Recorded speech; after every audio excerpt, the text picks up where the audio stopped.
We aren't what we ought to be. We aren't what we want to be.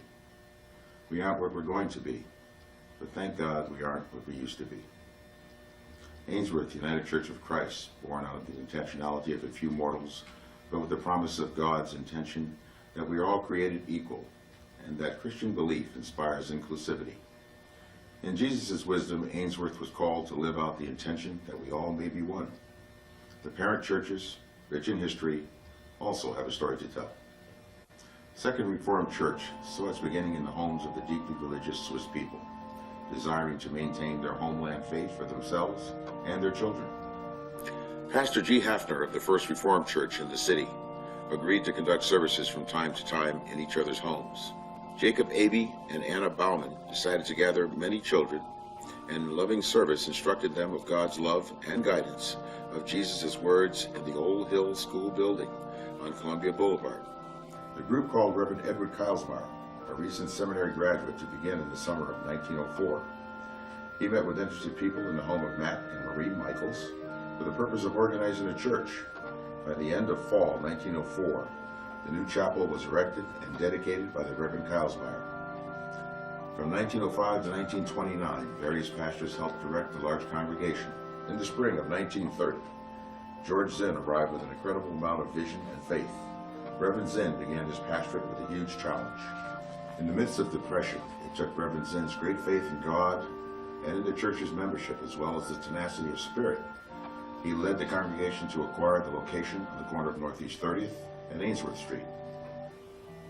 After erecting the first phase, the splendidly equipped church school building of Second Reformed Church was dedicated on November 29, 1936. During the 18 years of the faithful pastorate and hard work of Reverend Zinn, the church was wonderfully blessed with growth, strong educational leadership for the abundance of young people, an excellent music program, and consistent programs of mission to the wider community. Reverend Zinn passed the torch to Reverend Goodling. This set the ball in motion to complete the original building plan by erecting an attached sanctuary to the existing school building. With this new sanctuary, this congregation now had a pastor's study, a sacristy, choir room, and a large, well-appointed basement with a corner fireplace for social functions. The final phase of the building was dedicated in the winter of 1949. Two major events marked the 1950s of the life of this vibrant church. It had grown to be the largest congregation in the Pacific Northwest Reformed Church Synod, and a beacon of what could be done when a church responds to the challenge of a national mission. In the early 50s, artist David Gerber, working with the leadership of the congregation, began to plan a design, a series of stained glass windows for the new sanctuary. Within a few years, money was raised through families and friends in memory of earlier members whose contributions, resources, time, and talent had brought this congregation thus far. Also during this time, the evangelical and reformed denomination of the Congregational Christian denomination were dialoguing to be forerunners in the unity of Christ by merging in response to the prayer of Jesus, that they all may be one. The name of the newly created denomination was to be the United Church of Christ. Thus began a third name change. This congregation became Second United Church of Christ. In the 1960s, the congregation was able to ceremoniously burn the mortgage document on the final building. Thus the church became financially independent of the Home Mission Board. The 1960s and early 1970s was a time of change. What once was a huge, overflowing congregation to one that was shrinking in numbers. Just a few blocks away in the early 1960s, conversations were going on about forming a new church group. There was a group of people that were recently without a church home and felt the need to do something about it. They also wanted to add some positive change to their community. It was decided that 12 good people would be good enough for a successful start. All 12 agreed to this ambitious proposal, and on March 28, 1964, these 12 met at the family home of Jewel and Ed Johns on Rodney Street to make a plan. A temporary place of worship was quickly located. On the first Sunday in April of 1964, worship was held in the Norse Hall Lodge. The newly organized church was conceived as being a free and independent congregation, so they named themselves St. Andrew's Community Church, and called the Reverend Cambric to be their pastor. From 1964 to late 1968, the congregation continued to meet in the North Hall location, all the while preparing to purchase a church building of their own. One of the most colorful stories of these times is shared by Jim Crowley, one of the first 12 leaders, who relates having to rise very early each Sunday morning to go to the halls so as to open all the windows to air out the social activities of the night before. In September of 1968, the congregation moved to its own church on the corner of 30th and Wygant. In January 1969, the St. Andrew's congregation decided to become affiliated with the United Church of Christ denomination and changed their name to St. Andrew's Community Church, UCC of Portland, Oregon. Reverend Cambric led the congregation through much growth and activity, but the group remained a closely knit, supportive Christian family. They broke ground on Mississippi Avenue in partnership with the city to build a bowling alley. Young people needed a healthy place for recreation, and it would be a source of income. I first met Reverend Cambric at a conference meeting, and we got talking, and I said, "Where do you have your church anyway?" And he said, "On 30th and Wygant." And I said, "If your church is on 30th and Wygant, and we're both United Church of Christ, what are you doing up there on Wygant? Why aren't you down on 30th and Ainsworth?"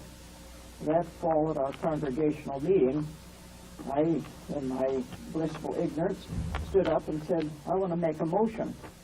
I said, "I move that the St. Andrew's Church and the Second Evangelical United Church unite."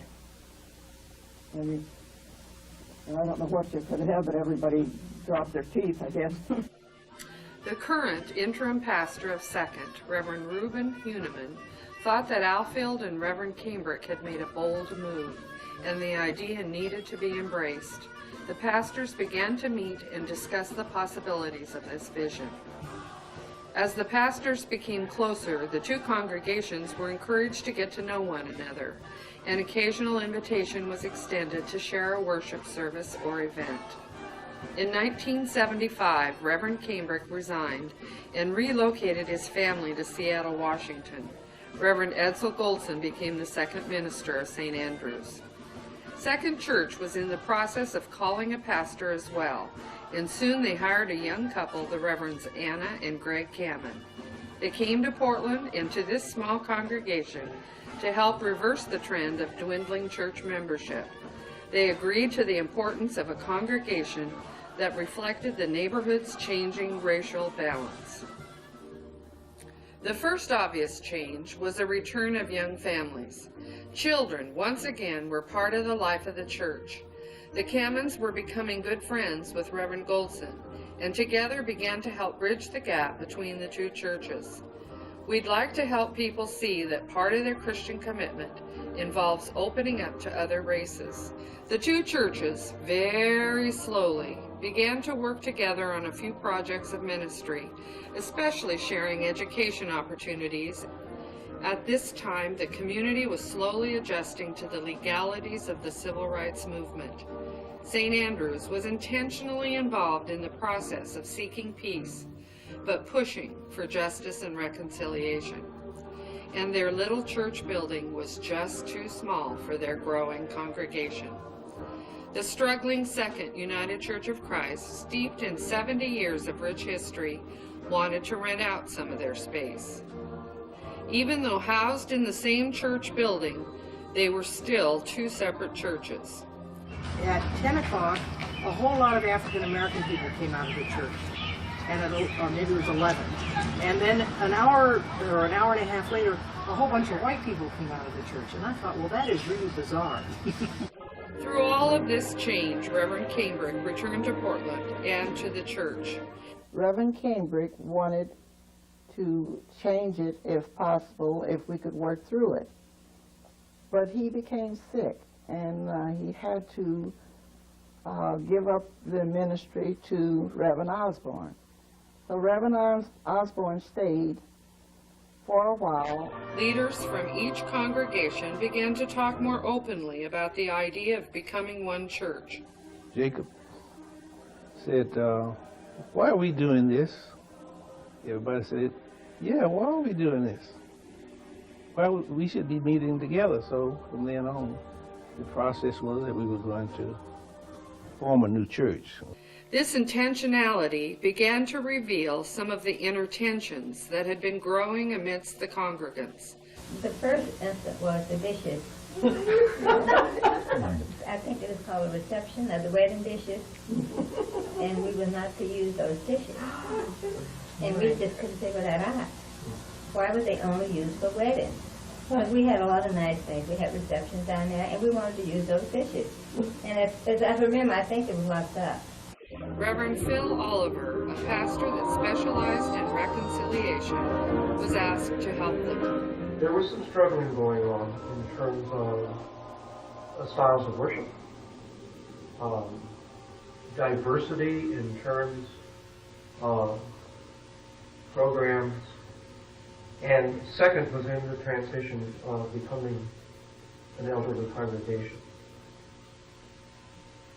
So I remember talking to Ellen Borish and writing her a letter to say that if I would come on board, I think second, I would invite St. Andrew to work with us on becoming a church. And a part of that invitation would be that we would set aside financial concerns, because St. Andrew's was renting from Second Church and paying a monthly fee. And then we began to assess that whose church really is this? It really doesn't belong to Second, nor does it belong to St. Andrew's. It's God's church. Because we needed to transcend our own self-interest if we were really to be a witness in the community. The creation of a very special community of faith, working together more effectively, was centered in the area of spiritual direction.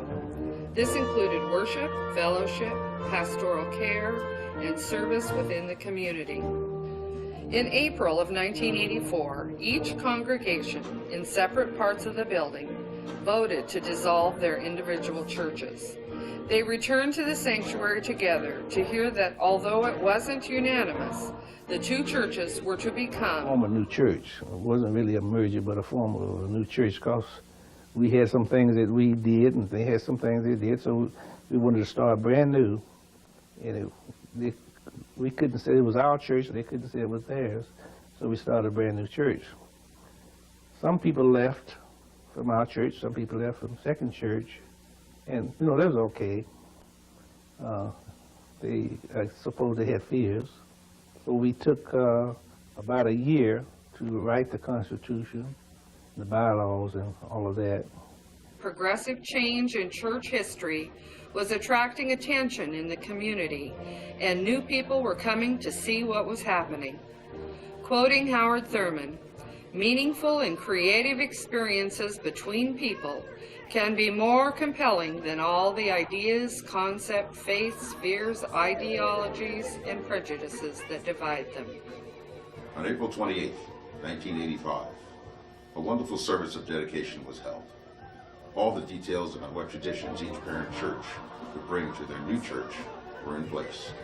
The table was ready for celebration. The dedication included the charter members sharing in the covenanting service led by Reverend Eugene Ross, Associate Conference Minister at the time. Reverend Don Sevitson, Conference Minister, delivered the message, breaking walls and building bridges. The first council of this congregation-led church was intentionally formed by combining the councils of two parent churches. For the next 12 years, the congregation would intentionally elect councils that were very diverse by race and by original and newer members. A hugely successful fundraiser sponsored by the Usher Board of St. Andrews was suggested as a tradition to continue at the new church. Always held in December, each usher developed a list of patrons, and all were invited to a wonderful afternoon tea with special guests invited to board. These events often included a fashion show with children and adults from the congregation modeling the outfits. The Usher's Tea is no longer being sponsored at Ainsworth but we all remember Edith Anderson's long reign as president of the Usher Board and her energetic organization of this elegant fundraiser. In the UCC organization, each church is asked to contribute OCWM funds to the conference for operating expenses. Mr. Edward Johns, involved in the National Church, the Central Pacific Conference, and a founding member of St. Andrew's Community Church, challenged his new congregation to send a larger contribution, and he brought with him a wonderful fundraiser, the Four Seasons birthday celebration. It was a very fun activity involving everyone in the church. The congregation has since worked every year to best the previous year's contribution. Our church's wider mission funds were sent proudly each year from this one fundraiser. The second church congregation decided that the importance of their hanging of the greens tradition would be a good tradition for this new church. Coming from German heritage, the ceremony is held at the beginning of the Advent season. This memorable service has been modified a few times in the last 20 years, but remains an integral part of holiday worship. The new Ainsworth congregation started the process of calling a new pastor. Reverend Thomasina Mueller was installed in November of 1985. This new congregation had called a young black woman to lead them on this new journey. Thomasina, with the new choir director, Leslie Williams, set a tone of a culturally rich, musically inspired, spiritual worship experience. She established ties with the ecumenical community, as well as a new grassroots effort developing in the community called the Portland Organization Project, or POP, which empowered local faith communities to unite and work together to speak truth to power.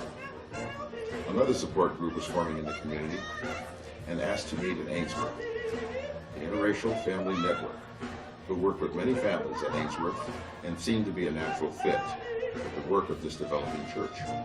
And I saw Rita, and I thought, oh, well, you know, and then I saw her kids, and her kids sort of looked like my kids, and I thought, you know, this is where I should be. Her kids look like my kids, and so kind of fit. What does that mean? Her kids look like your kids? Biracial. Oh. You know, they're biracial. Learning to love one another's unique qualities took place in many ways. Working together to improve the livability in our community was valuable, but we soon learned that working side by side in the kitchen, blending cultures and recipes for yet another fellowship experience led to forming lasting relationships that remain strong today. Wonderful soup suppers through the Lent and Advent seasons brought several generations together to study our Christian lives in a warm fire and easy meal. These Wednesday night gatherings drew a large turnout and often would include a fun activity as well as Christian education.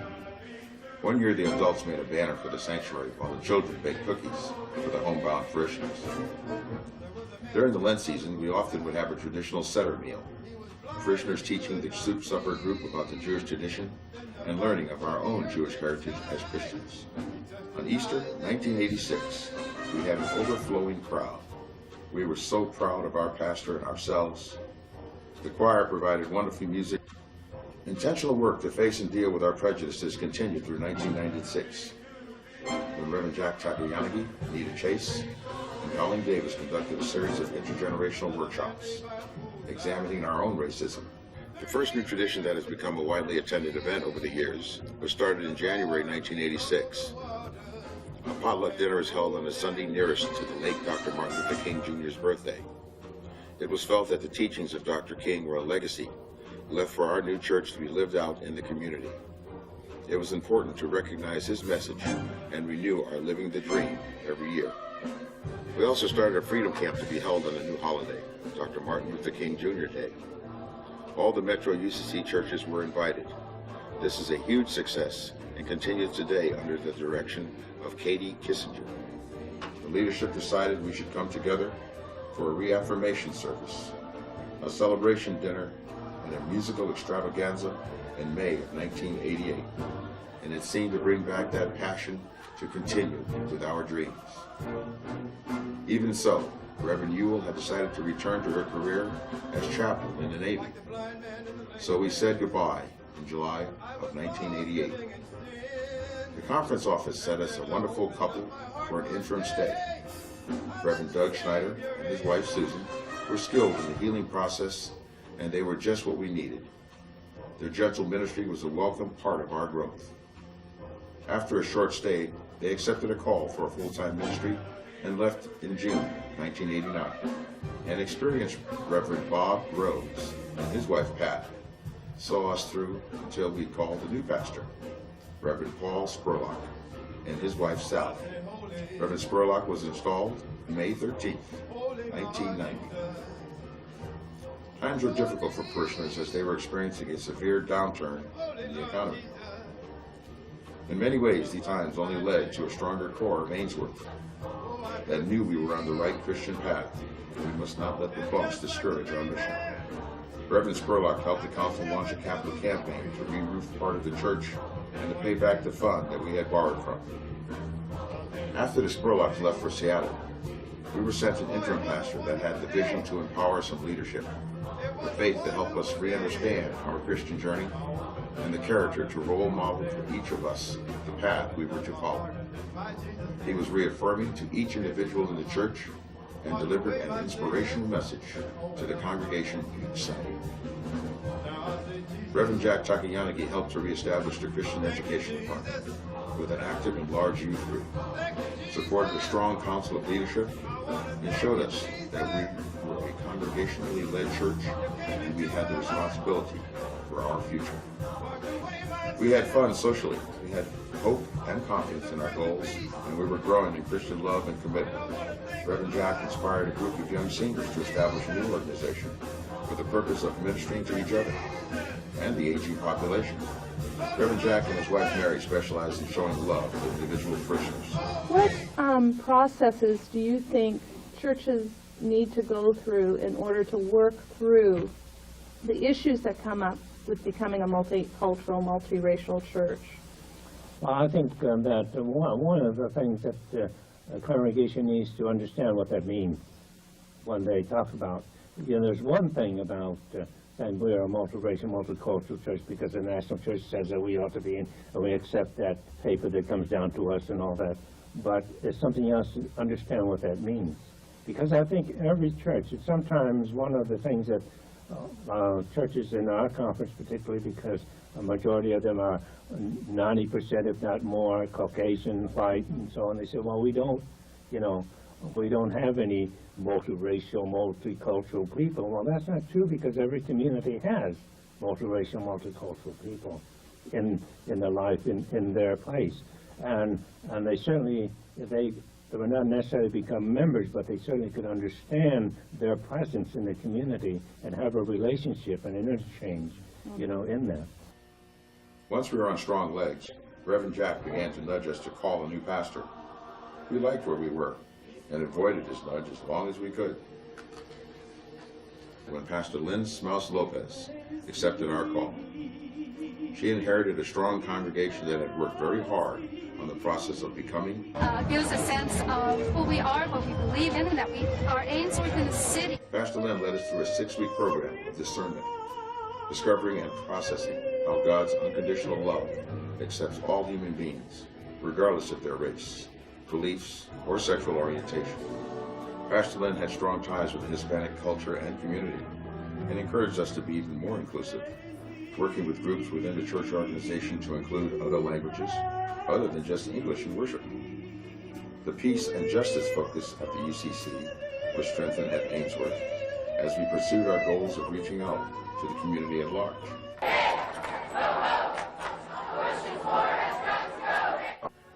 Our council organization, with the help of many parishioners, went through a major process of change. We rewrote the bylaws and embarked on a new leadership model based on commissions instead of elders.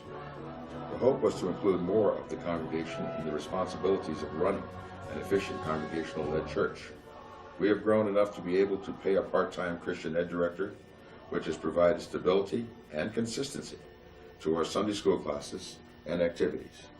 And hopefully a thriving Sunday school and youth group, which is really getting off the ground in a positive way, and I hope it only continues to grow.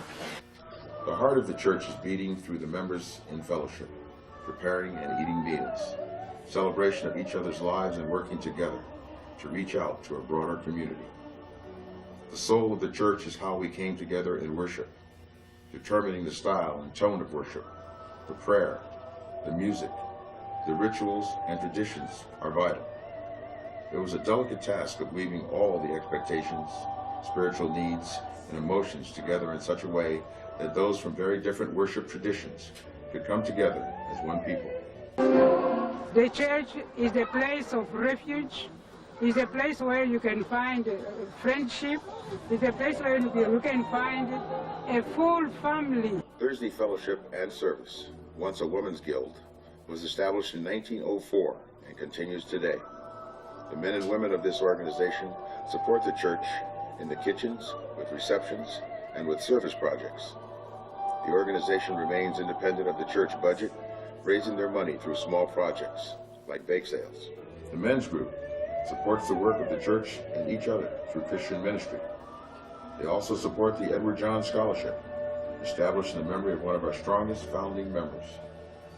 The Cambric Scholarship, established in 1985 in the memory of Reverend Cambric, has awarded over 35 scholarships to the young people of Ainsworth UCC in their college endeavors.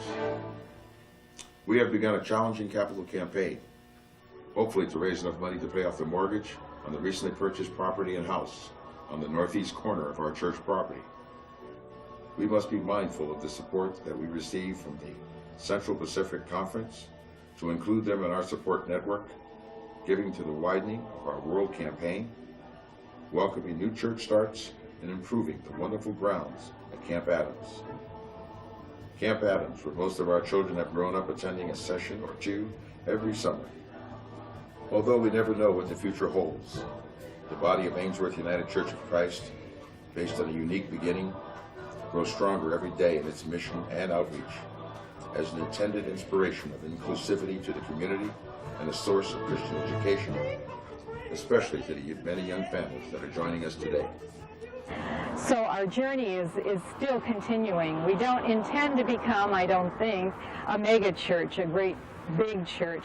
But I realize that as we follow where we feel called and as we stay faithful in that calling, that other people join our church. They come because they like what they see. They come because of the energy. They come because of the direction we're in, the openness that we celebrate. And I think they come because we're trying to be faithful disciples of Jesus Christ. Just as the two parent churches set out to do on their separate journeys so many years ago. We need to continue to develop our own spiritual journeys so as to strengthen our commitment to God and follow the path that Jesus inspired us to grow with. Thank you to our founding families, our parent churches, and birthing Ainsworth United Church of Christ. We take up your baton and head into the future.